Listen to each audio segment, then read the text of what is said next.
Le Mans I'm missing. But I have to stick to a decision of my boss, like Gerhard Berger. He didn't want me to drive this race because he liked to have the young hotshots on the car. But I'm happy. I race in the States this year in American Le Mans Series and US WRC, so I take the chance. I'm not arguing. But of course, coming here gives me funny feelings, especially when practice started on Thursday. It was not very nice, but I stick with it. And here we see the poor Toyota. He's on his way home, and maybe it would be better if he would lose this right tire, call it a piece of rubber that's still hanging out. It would make the car maybe nicer to drive without this piece of rubber on it. Nice to drive, though, I think. Not exactly the words to describe what that car must be like inside, shaking and rattling. Oh, now he's stopped, you know, you see. Oh, right, he has it is actually pretty difficult to get the right amount of speed, not to have more things destroyed. It can very easily happen that he breaks a drive shaft or something. That means the car comes to a stop, because then those cars, I would imagine, are not running solid lock differentials. And if he breaks the drive shaft by any suspension damage, that means he's out of the race now.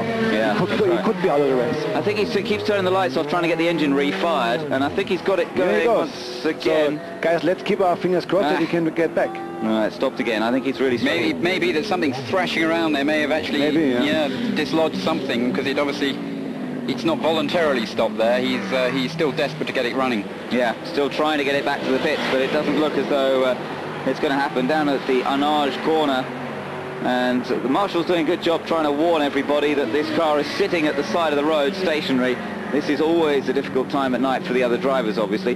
Hans, I know our German colleagues want a chance to speak to you before this broadcast ends, so thank you very much for joining us. It was a pleasure. Lovely to have you with us in the booth here, and hopefully we'll see you over the course of the weekend. Sure, whenever you need me, just call me, I'm right there. Okay, thank you very much. Hello everybody, good night. Okay.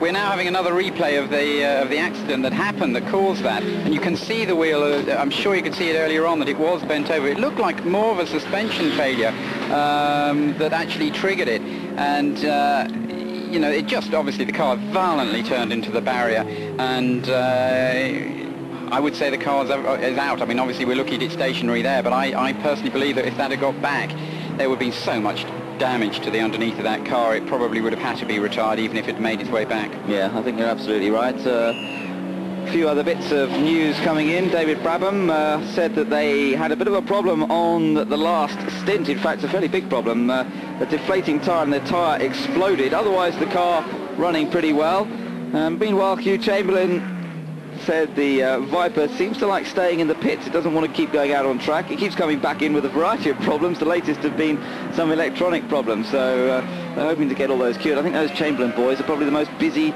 of all in the pit lane so far in this Le Mans. Right from the word go, they've had problems with either of their cars. And meanwhile, poor old Martin Brundle, there he is, stranded out at Arnage. And it does very much look as though it's all going to be over for the British driver. Well, he might even have time to jump on an aeroplane and fly over to Montreal to watch the Grand Prix. I wonder if he will. Shouldn't think so. He'll probably have a weekend off after all this. Well, it's funny you should say that. When I was over in the pits earlier on, you talk about Hugh Chamberlain. He happened to be sprinting down with some parts, which sprinting. Yes, if anybody knows the physique of Hugh, you'll know that that's actually a fairly awesome sight. But he couldn't actually stop, so I chased him down, and he had an armful, or should I say, a handful of little bits for his car at that time. So, as you say, everybody, including Hugh, is doing whatever they can to make the team continue.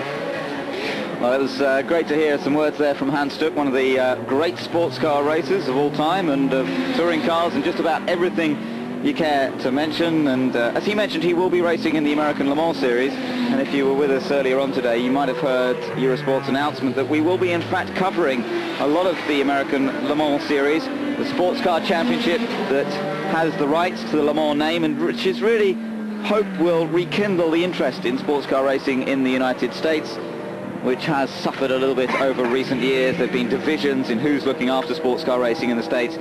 As I say, Eurosport will be featuring a lot of coverage of that. The last 3 races will be run live on our channel, and we'll be able to watch Hans Stuck racing in the American Le Mans Series.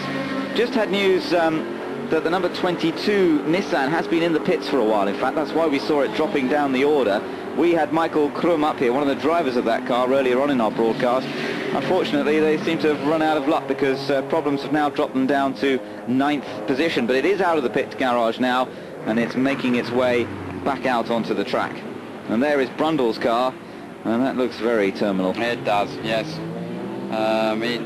It's a great shame to see that, and obviously, you know, Martin couldn't have done more. A lot of drivers may have just sort of parked it straight away with a little bit of damage. I mean, Martin drove it until it would not move any further, until it takes whatever it is, 20 marshals to actually move it another inch. You know, very, very sad, because obviously we all believe that Martin may well be on for another victory. That's right, but it's not going to be. You can hear the applause. I don't know if that's for the marshals or for Martin. I think it's a bit of a mixture of both.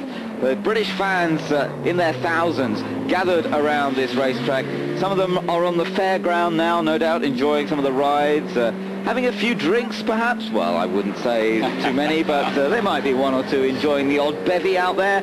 The campsites are overflowing with people. It's been a huge crowd turning up this year.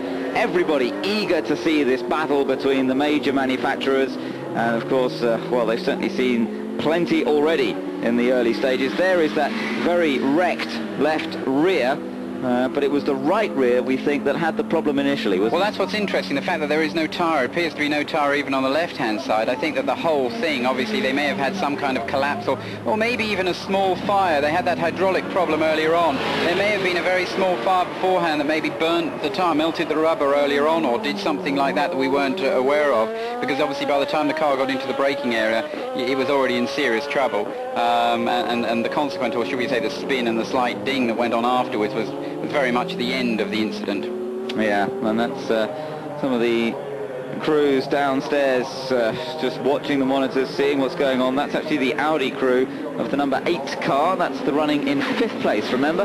As one or two of the crews look ready. The number 3 Toyota looks as though it's due in, because they're all standing out in the pit lane, and we're expecting to see some more pit stops. I was, of course, before we saw Hans Stuck joining us, I was going through the order, and I'd just like to carry on with that for a moment, because we're coming near to the end of our broadcast now, and it would be a good idea to just quickly run through the rest of the order. We got down to 15th place. 16th place is the first of the GTS cars, Class 2 if you like, as you see pictures there of Martin Brundle now out of his car. Just imagine the disappointment for Brundle here, having got so involved in this project, very much the lead driver, and just can't believe that he's out of the race already, 2 hours before the half distance point.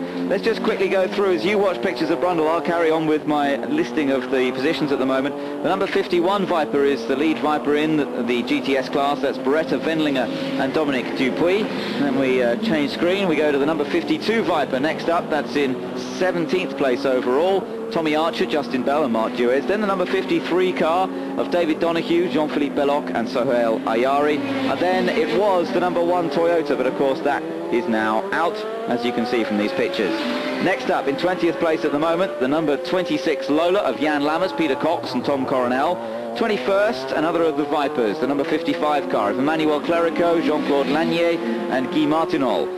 Behind them is the first of the Porsches. It's the number 61 car, and that's the machine of Ernst Palmberger, Wolfgang Kaufmann and Michel Ligonnet. That is the